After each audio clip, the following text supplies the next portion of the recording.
शुरू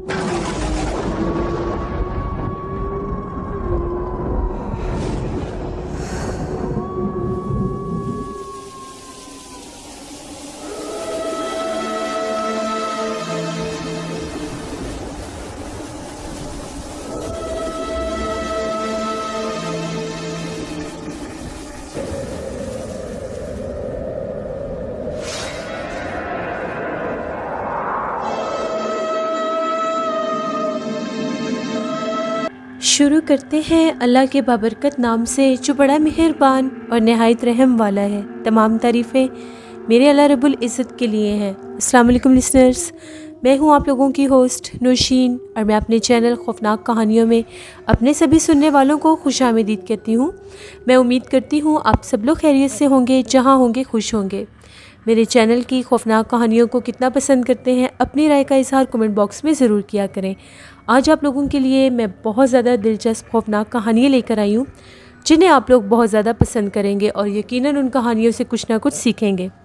सिलसिला शुरू करते हैं आज की खौफनाक कहानियों का। बढ़ते हैं आज की पहली खौफनाक कहानी की तरफ। ये खौफनाक कहानी मेरे साथ मेरी एक लिसनर शेयर कर रही हैं, न्यू लिसनर हैं, अपना नेम ऑन एयर नहीं करवाना चाहती।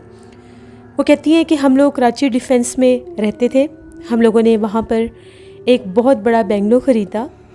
1986 में हम लोगों ने वो ख़रीदा। उसको ख़रीदने के बाद हम लोग सारे इंग्लैंड चले गए। उसको हमने बंद कर दिया। प्रॉपर्टी हम लोगों ने ख़रीद कर रख दी। उस वक्त हम लोगों की बिल्कुल नई नई शादी हुई हुई थी, तो हम लोग इंग्लैंड चले गए। इंग्लैंड तकरीबन हम लोग 7 साल रहे। वो बेंगलो बंद ही था, कभी कभार होता था तो तकरीबन 6 माह के बाद हम लोगों के कुछ रिलेटिव्स थे, उनको हम लोग कह देते थे, वो जाकर एक विज़िट लगा लिया करते थे। लेकिन वहाँ पर मुकम्मल किसी की वहाँ पर रिहाइश नहीं थी। जब हम लोगों ने वो घर ख़रीदा उसके बाद मुझे अक्सर ख्वाब आता था उस घर का। उस घर में मैं बहुत ज़्यादा डरावने चेहरे वाली मखलूक़ात को देखा करती थी। ये मुझे ख्वाब आता था। मैं डर जाती थी कि पता नहीं इस ख्वाब का क्या मतलब है। मुझे वो डरावने चेहरे वाली मखलूक़ात जो थी वो दीवारों के ऊपर उल्टी लटकी हुई नज़र आती थी। यही बेंगलो था जो हमने ख़रीदा था। इसी के बारे में मुझे ख्वाब आता था और अक्सर आता था। वो ख्वाब मुझे मखसूस चाँद की कुछ तारीख़ों में आता था, जब ढलता चाँद होता था और उसकी आखिरी तारीख़ें होती थी। तब मुझे ये ख्वाब बहुत ज़्यादा आता था कि उसी बेंगलो का एक मखसूस हिस्सा है जो उसका बैक साइड वाला हिस्सा बनता है। वहाँ पर बाकायदा एक लॉबी थी।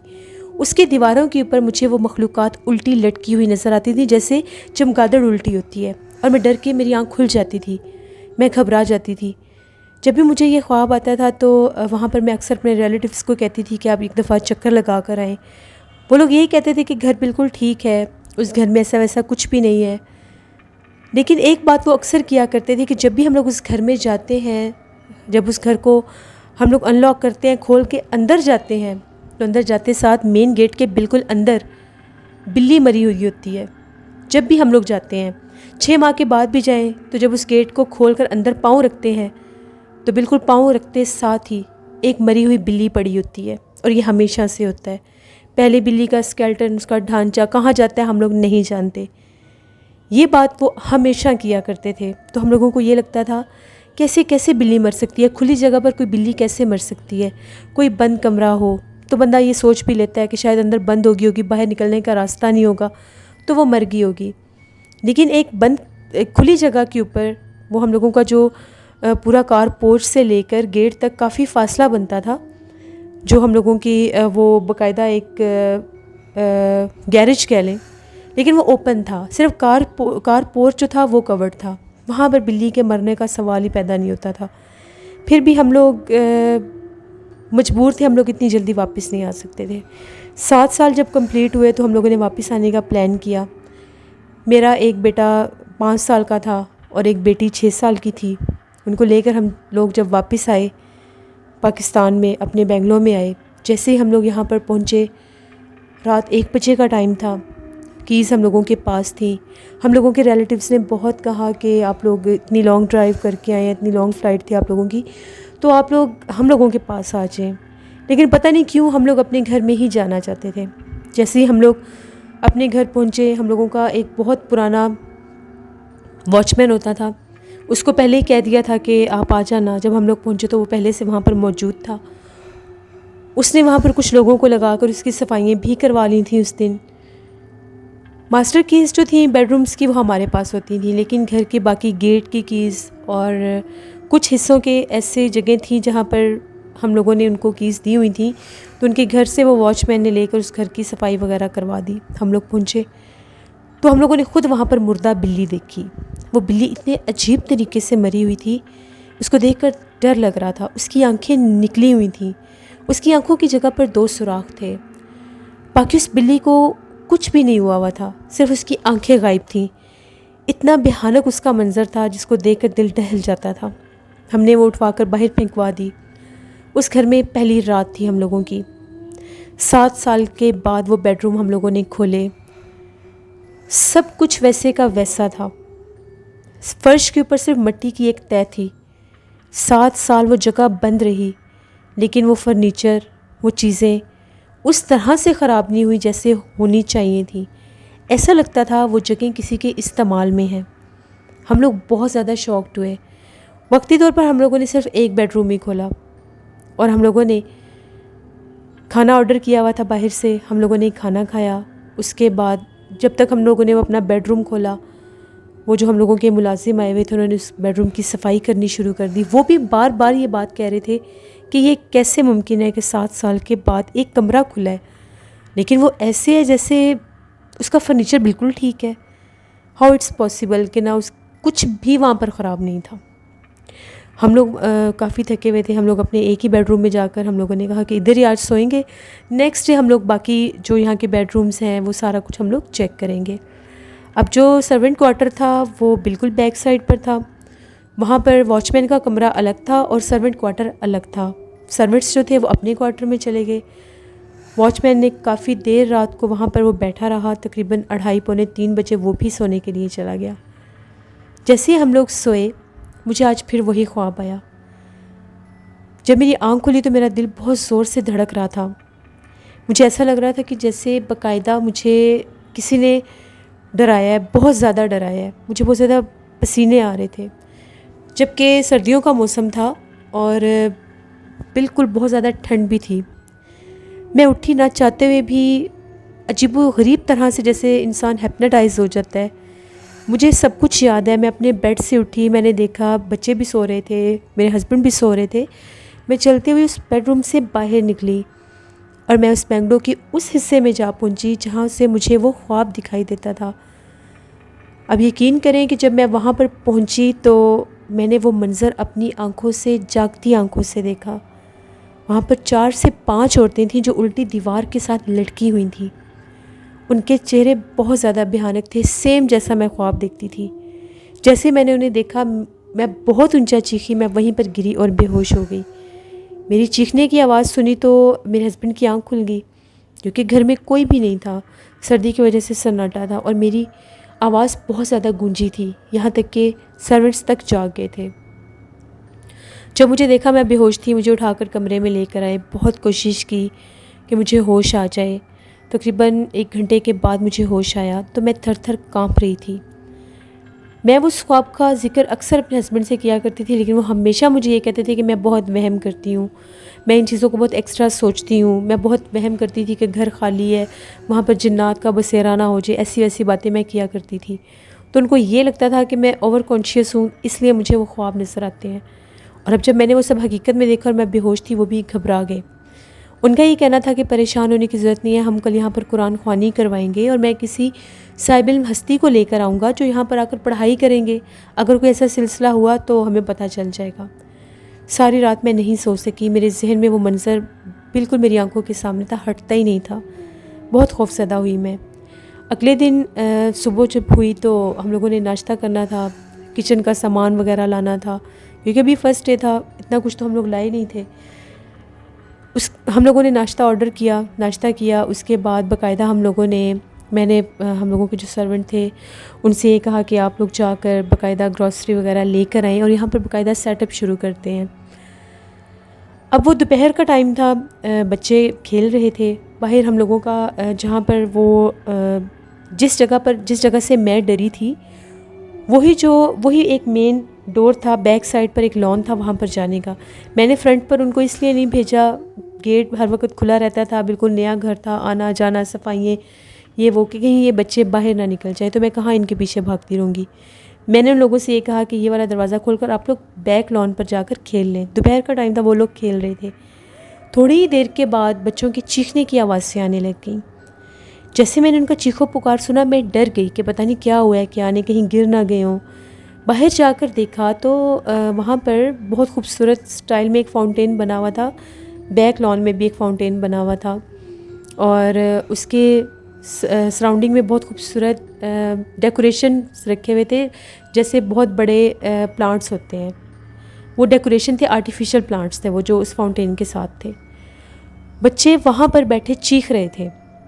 मैंने उन्हें फ़ौरन से उठाया और पूछा कि क्या हुआ है। उनको मैं अंदर लेकर आई। दोपहर थी, सर्दियों का मौसम था, इसलिए ज़्यादा गर्मी तो थी नहीं। वो बाहर खेल रहे थे धूप में। अंदर लेकर आई तो वो बहुत डरे हुए थे। अब जो मेरा बेटा था माशाल्लाह से, वो बोलता भी था, बातें भी करता था, बेटी भी 6 साल की थी। उन लोगों का ये कहना था कि जब हम लोग खेल रहे थे तो दरख्त के अंदर से बहुत ज़्यादा डरावने चेहरे वाले बच्चे आए। वो 4 बच्चे थे और हम लोगों के साथ खेलने लग गए। जब हम लोगों ने उनको देखकर हम लोग डरे और हम लोग नीचे बैठे तो उन्होंने हमें मारना शुरू कर दिया। जैसे ही हम लोगों ने रोना शुरू किया, वो दोबारा दरख्त में भागे और गायब हो गए। उस लॉन के कॉर्नर में एक दरख्त होता था। उस दरख्त की सराउंडिंग में भी, साइडों पर भी बहुत खूबसूरत स्टाइल में पत्थर लगाए हुए थे। बहुत खूबसूरत घर था वो। अब मैं बहुत ज़्यादा डर गई कि दिन के टाइम भी ये काम शुरू हो गए हैं। हम लोगों के रिलेटिव्स थे, वो लोग भी मिलने आ गए, मेरी अम्मी भी आ गई, मेरी बहनें भी आ गई। काफ़ी ज़्यादा रश था हम लोगों के घर में। हम लोग सब लोग टीवी लाउंज में बैठे हुए थे। हम लोगों का बेडरूम बंद था। हम लोगों की जो मेड थी, तो मैंने अपनी मेड से ये कहा कि जाओ मेरे बेडरूम से मुझे फ़लाँ चीज़ चाहिए, वो लेकर आओ। सामने बेड पर मैंने रखी है, शायद मेरा लैपटॉप था। जैसे ही मेरी मेड कमरे में गई, वो अभी उसने अंदर पाँव रखा, 1 सेकंड के बाद वो भागती हुई बाहर आई, बहुत डरी हुई थी। मैंने उससे पूछा कि क्या हुआ है, वो बुखलाई हुई थी, जैसे उसने पता नहीं क्या देख लिया है। अब सब लोग वहाँ पर बैठे हुए थे, मेरी पूरी फैमिली बैठी हुई थी। उसकी बुखलाहट देखकर मेरी बहनें भागीं कमरे की तरफ। तो वहाँ पर हम लोगों के बाथरूम का दरवाज़ा बहुत ज़ोर से बंद हुआ। मेड को पानी पिलाया, मैंने पूछा बताओ क्या हुआ है। उसका ये कहना था कि जैसे ही मैं आपके कमरे में गई हूँ, मैंने लाइट ऑन की है तो सामने बेड के ऊपर एक औरत बैठी हुई थी। उसका चेहरा बहुत ज़्यादा डरावना था और उसके बाल चेहरे के आगे थे। जैसे वो मेरी बहनों ने भी देखा कि बाथरूम का दरवाज़ा बंद हुआ है, मैंने फ़ौरन से अपने जो मुलाजिम थे उनको बुलाया। वो लोग गए अंदर, सर्वेंट गए, उन्होंने बाथरूम चेक किया, वहाँ पर कुछ भी नहीं था, कोई भी नहीं था। अब हालात इस हद तक ख़राब हो चुके थे कि हम लोगों के कंट्रोल से बाहर थे। वो मखलूक बहुत हद तक हमें तंग करने लग गई। हम लोगों ने शाम के टाइम एक आमिल साहब को बुलाया, वो ये इल्म वगैरह करते थे, काफ़ी इल्म था उनके पास। वो आए, जब हम लोगों के घर में आए, जैसे ही वो अंदर दाखिल हुए, उनका ये कहना था यहाँ पर शैतानी जिन्नात का बसेरा है, ये घर तो एक भूत बंगला है। ये वर्ड्स थे उनके, ये घर तो एक भूत बंगला है। आप लोगों ने इस घर को ख़रीद कर इतने अरसे के लिए खाली छोड़ दिया और यहाँ पर बाकायदा काले जादू के ज़रिए जिन्नात को भेजा गया। उनका ये भी कहना था कि हम लोगों से किसी ने हसद करके, किसने ये काम किया हम लोग नहीं जानते, उन्होंने जिन्नात को बाकायदा भेजा। फिर वो जो जादू के जिन्नात, और वो जो बिल्ली मरती थी वो उसी जादू की वजह से मरती थी, वो जिन्नात उसको मारते थे। उस घर को बुरी तरह से काले जादू में जकड़ दिया गया था। वो घर पहले आसेब ज़दा नहीं था, बहुत खूबसूरत बेंगलो था। वो जो आमिल थे, उनका ये कहना था कि मैं इनको कंट्रोल नहीं कर सकता, ये बहुत ज़्यादा तादाद में है, ये कोई 1-2 नहीं है। साथ साथ अमल होता रहा है, साथ साथ इन पर और जिन्नात फेंकते गए हैं वो लोग, और वो आप लोगों के करीबी हैं। अब हम लोग बहुत ज़्यादा परेशान थे। इतनी महंगी हम लोगों की वो प्रॉपर्टी थी, वहाँ पर हम लोगों का रहना, हम लोगों की ज़िंदगी अजीरन हो चुकी थी। दिन के टाइम हमें घर में से आवाज़ें सुनाई देती थी, कभी किसी की कोई विसल बजा देता था, कभी कोई क्लैपिंग कर देता था। यहाँ तक हम लोगों के हालात ख़राब थे। हम लोग मोबाइल से कोई सेल्फ़ी लेते थे या कोई इमेज कैप्चर करते थे तो उसमें ब्लैक कलर के शेडोज़, कभी कोई पीछे से गुजर रहा होता था, कभी ऐसा लगता था कोई साथ खड़ा हुआ है, जबकि हम लोगों के पास ऐसा कुछ भी नहीं होता था।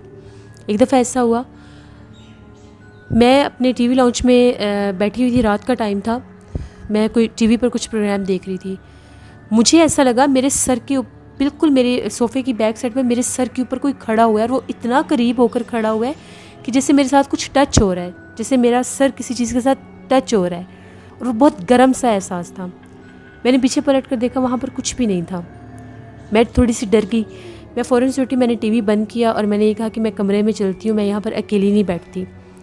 अब कमरे में जब मैं जाने लगी तो हम लोगों की जो रूम के साथ पूरी वॉल थी, उस पर हम लोगों ने फुल वॉल के ऊपर पहले से उस घर में मिरर लगे हुए थे, बहुत ज़्यादा उस घर में शीशे बहुत ज़्यादा थे। जैसे ही मैं उठी, सोफ़े से उठी, मैंने टीवी बंद किया और मैं अंदर जाने लगी तो मैंने उस मिरर में एक औरत को देखा जिसके चेहरे के ऊपर बाल थे और वो मेरे पीछे खड़ी थी। मैंने फिर चीखना शुरू कर दिया। हम लोग उस घर में 5 दिन से ज़्यादा नहीं रुके। हम लोगों ने इतना महंगा वो बंगलो ख़रीदा था, हम लोगों ने उसको बंद किया। अब हम लोग किसके आगे बेचते, उसको कौन ख़रीदता, हम लोग बहुत परेशान थे। तकरीबन 1.5 माह हम लोग मेरे मदर के घर रहे। उसके बाद हम लोग वापस इंग्लैंड चले गए। बहुत मुश्किल हम लोगों ने वो 5 दिन गुजारे, और ये कहानी आज से तकरीबन 8 साल पहले की है। अब आकर 8 साल पहले ये सब कुछ हो चुका था, और उससे 2 साल के बाद हम लोगों से बहुत मिन्नत समाजत करके किसी ने उस जगह को ख़रीदा था। हम लोगों ने उनको साफ बताया था, हम लोग यहाँ पर नहीं रहते, ये जगह आसेब ज़दा है, जादू के मामलात हैं, हम किसी की ज़िंदगी ख़तरे में नहीं डालना चाहते। लेकिन उन लोगों का ये इसरार था कि वो जादू आप पर था, हम पर नहीं, तो हमें कुछ नहीं होगा।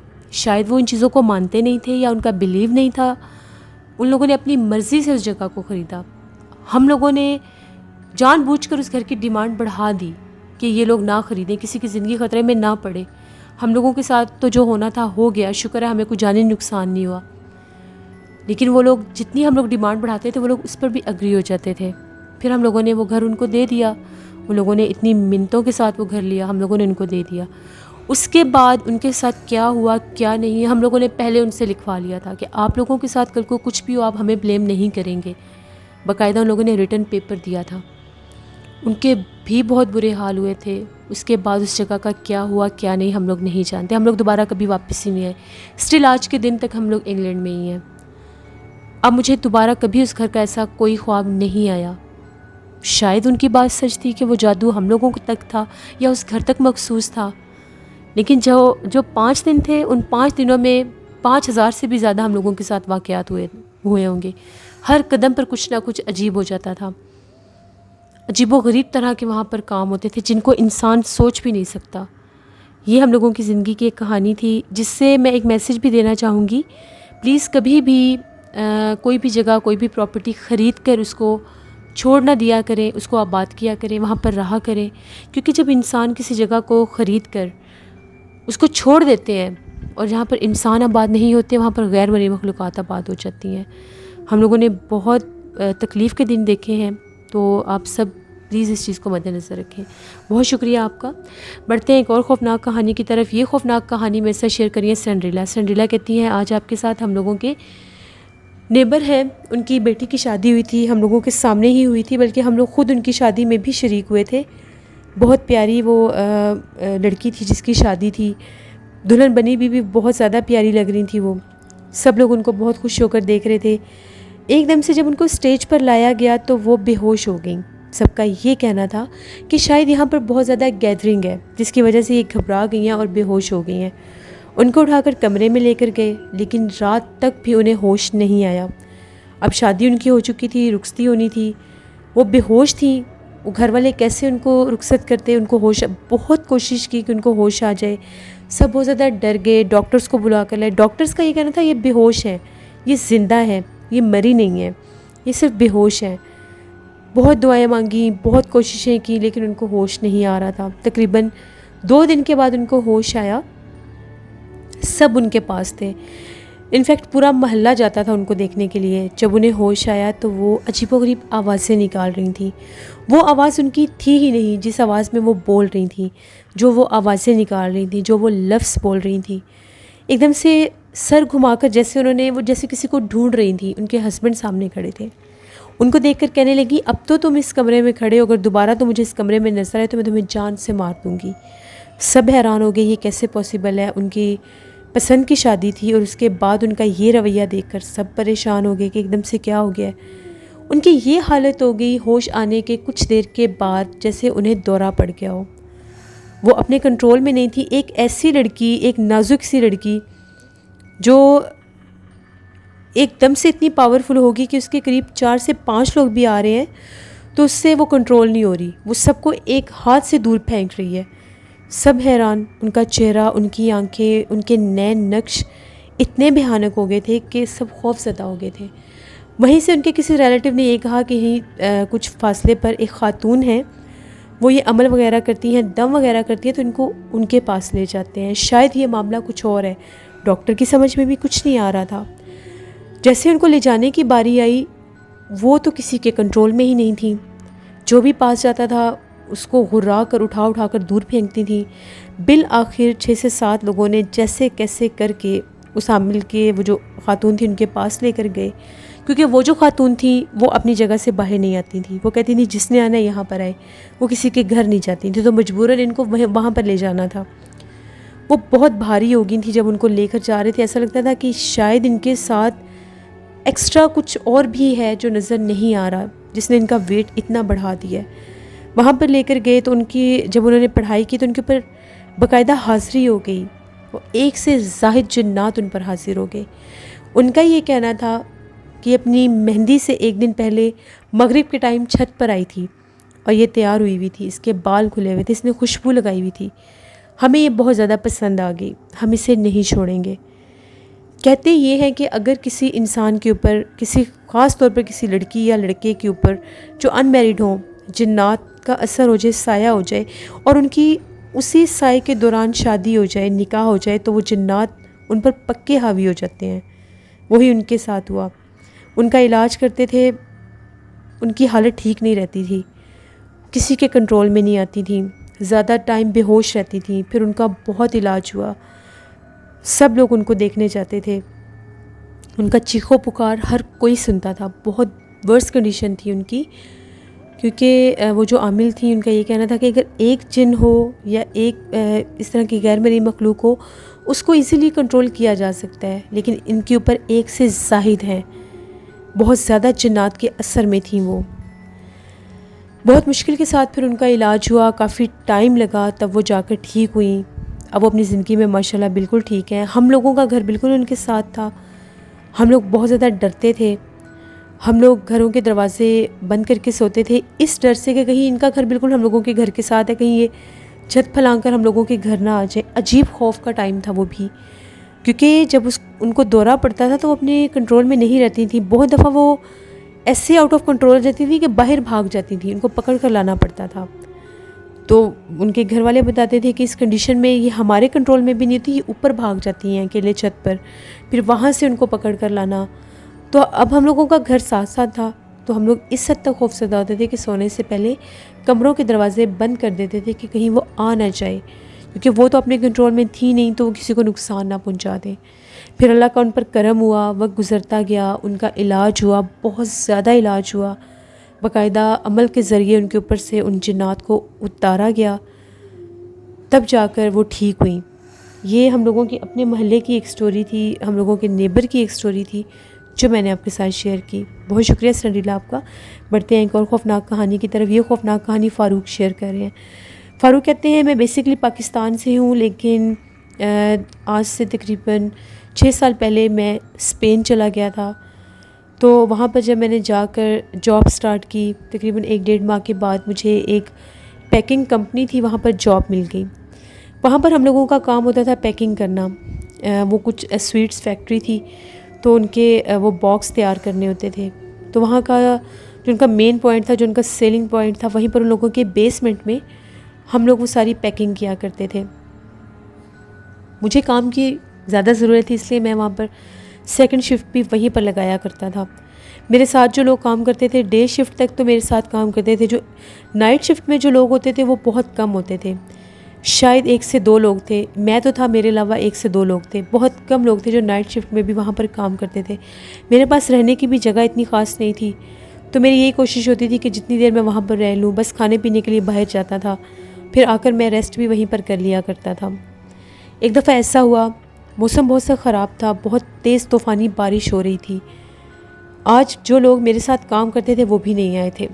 एक वॉचमैन था और एक मैं था। काफ़ी बड़ी वो जगह थी, तकरीबन ट्रिपल स्टोरी में वो बिल्डिंग थी। मैं बेसमेंट में था। अभी मैं काम ही कर रहा था, मुझे ठंड भी बहुत ज़्यादा लग रही थी। मैंने काफ़ी काम किया, उसके बाद मैंने ये सोचा कि मैं थोड़ी देर आराम कर लेता हूँ। मैं उठा और बेसमेंट का दरवाज़ा बिल्कुल खुला हुआ था। मैंने बेसमेंट का दरवाज़ा थोड़ा सा बंद कर दिया। मैं वहीं पर रहता था हर वक्त। मुझे बाकायदा महसूस हुआ कि कोई बेसमेंट में चल कर आया है। मुझे लगा कि शायद वॉचमैन होगा, देखने आया होगा मैं काम कर रहा हूँ कि नहीं कर रहा। मैंने उस वॉचमैन को आवाज़ भी दी, जॉनसन नेम था उसका। उसका मुझे कोई जवाब नहीं आया, लेकिन बेसमेंट के दरवाजे के बाहर तक कोई आकर खड़ा हुआ। उसके पाँव तक नज़र आ रहे थे, क्योंकि बेसमेंट के बाहर जो गैलरी थी वहाँ पर लाइट्स लगी हुई थी। अब मैं दरवाजे के नीचे से देख रहा था सामने कोई खड़ा हुआ है। जब मैंने उसको आवाज़ें देना शुरू की तो उसने बाहर से दरवाज़ा बंद कर दिया। मैं बहुत ज़्यादा डर गया कि ये कैसा मजाक है, ये दरवाज़ा क्यों इसने बंद किया है। मैं दरवाजे को बहुत ज़ोर ज़ोर से नॉक करने लग गया, खटखटाने लग गया, लेकिन मेरी आवाज़ तो ऊपर जा नहीं रही थी। एक बारिश का तूफ़ान, उसकी आवाज़ें, बारिश की अलग, अजीबोगरीब वो सीन था। जैसे वो दरवाज़ा बाहर से लॉक हुआ, एकदम से उस गैलरी में से अजीबोगरीब आवाज़ें आने लग गईं। वो आवाज़ें ऐसी थी जिस तरह से कोई औरत रो रही है। पहले उसके रोने की आवाज़ें आई, फिर उसके हंसने की आवाज़ें आई, फिर ऐसा लग रहा था जैसे कोई नोकीली चीज़ के साथ वो दरवाजे के ऊपर स्क्रैचेस कर रही है। बहुत भयानक मंज़र था वो। मैं मुसलमान था अल्हम्दुलिल्लाह। मैंने आयतुल कुर्सी पढ़ना शुरू कर दी। जैसे मैंने आयतुल कुर्सी पढ़ना शुरू की और मैंने वो आयतुल कुर्सी बाकायदा दरवाजे के ऊपर फूंकनी शुरू कर दी। अपने ऊपर भी मैंने हिसार किया आयतुल कुर्सी का और दरवाजे के ऊपर फूंकनी शुरू की, तो वो जो स्क्रैचेस दरवाजे के ऊपर कोई लगा रहा था वो आवाज़ आनी बंद हो गई। ठीक उसके 1 मिनट के बाद दरवाज़ा भी अनलॉक हो गया और बाकायदा सारा दरवाज़ा खुल गया। अब मैं इस हद तक खौफज़दा था कि मैं बाहर गैलरी में जाकर देख भी नहीं सकता था कि ये सारा माजरा क्या है, क्योंकि मैंने आवाज़ें सुनी थी। वो किसी इंसान का काम नहीं था। तकरीबन 15-20 मिनट गुजरे। जब मुझे इस बात की तसल्ली हुई कि यहाँ पर कुछ भी नहीं है, मैं फ़ौरन से उठा। मैं स्मोकिंग करता था, मैंने अपना लाइटर ऑन किया, क्योंकि ये मखलूक आग से डरती थी। मैंने लाइटर ऑन ही रखा, मैंने बंद नहीं किया। गैलरी की लाइट्स उसने ऑफ़ कर दी। बाहर बिल्कुल अंधेरा था। जैसे मैंने लाइट्स ऑन की, मुझे एक ब्लैक कलर का एक साया, शेडो जो होता है, वो वाज़े मुझे जो बेसमेंट की सीढ़ियाँ थी वहाँ पर मुझे वो खड़ा हुआ नज़र आया। लेकिन जब मैंने वो आग जलाई वो गायब हो गया। मैं भागता हुआ ऊपर आया। वॉचमैन ऊपर था, उसको मैंने सारी बात बताई। उसने ये कहा कि मैंने कोई आवाज़ नहीं सुनी, मुझे तो तुम्हारी आवाज़ भी नहीं आई, लेकिन 1 से 2 दफ़ा मुझे ऐसा लगा कि जैसे तुम सीढ़ियों तक ऊपर आए हो और तुमने मुझे देखा है और फिर तुम नीचे चले गए हो। मैंने उससे ये कहा कि मैं तो ऊपर आया ही नहीं, मेरे साथ तो पिछले आधे पौने घंटे से ये सब कुछ हो रहा है। फिर वो मेरे साथ आया, उसने वो सारी जगह चेक की, मैंने भी चेक की, वहाँ पर कुछ भी नहीं था। लेकिन मैं बहुत ज़्यादा डर गया, क्योंकि मैं उस मखलूक को महसूस कर चुका था, देख चुका था। फिर मैंने वहाँ पर नाइट शिफ्ट में काम करना छोड़ दिया। मैं सिर्फ डे शिफ्ट में वहाँ पर काम करता था।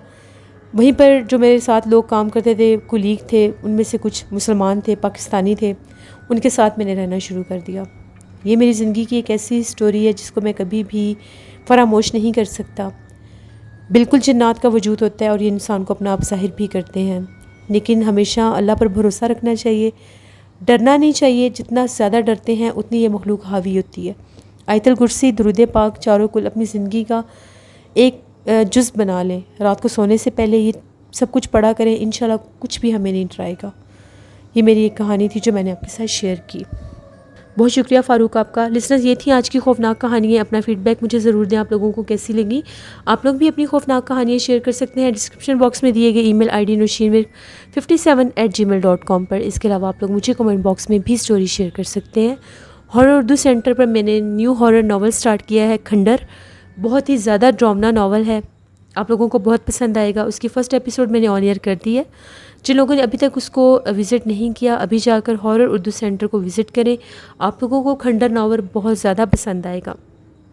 बहुत ही ज़्यादा हॉरर नावल है वो, तो ज़रूर विज़िट करें। और जिन लोगों ने अभी तक मेरे चैनल को सब्सक्राइब नहीं किया, मेरे चैनल को सब्सक्राइब करें उस चैनल को भी इसी तरह से सपोर्ट करें जैसे इस चैनल को सपोर्ट किया है। कल आप लोगों के साथ फिर मुलाकात होगी किसी नई खौफनाक कहानी में। अपना बहुत सा ख्याल रखिएगा, अपनी ढेरों दुआ में मुझे, मेरे वालिदैन को, मेरी फैमिली को याद रखिएगा। मेरी दुआएं आप सब लोगों के लिए हैं। आप लोग जहाँ रहें खुश रहें, अल्लाह आपके वालिदैन को सदा सलामत रखे, उनसे दुआएं लिया करें। अपना बहुत सा ख्याल रखें। Thank you for watching. Stay blessed. अल्लाह निगहबान।